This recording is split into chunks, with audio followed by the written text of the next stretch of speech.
12 number, ওলামা হযরতরা বলা দরকার নেই, ওলামা হযরত আমাদের শ্রদ্ধা ভাজন, তারা সামান্য ছাত্র আমার ছাত্র ভাই, আপনারা কি বলেন? এমন পোশাক পরিধান না করা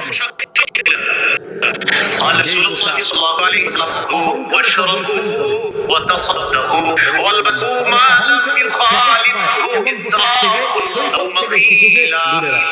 রাসূলুল্লাহ সাল্লাল্লাহু আলাইহি ওয়াসাল্লাম বলেন, তোমরা খাও, তোমরা পান করো, তোমরা দান করো, তোমরা প্রসাদিত করো, যতক্ষণ অপচয় না হয়, অহংকার হয়। খাও, অপচয় না হয়, প্রদর্শন হয়, অপচয় যেন না হয়, অহংকার প্রদর্শন যেন না হয়। রাসূলুল্লাহ সাল্লাল্লাহু আলাইহি সাল্লাম বলেন, তোমরা খাও, তোমরা পান করো, তোমরা দান করো, তোমরা পোশাক পরিধান করো, যতক্ষণ অপচয় না হয়, অহংকার প্রদর্শন না হয়। খাও, তবে অপচয় যেন না হয়, অহংকার প্রদর্শন যেন না হয়। পান করো, অপচয় যেন না হয়, অহংকার প্রদর্শন যেন না হয়।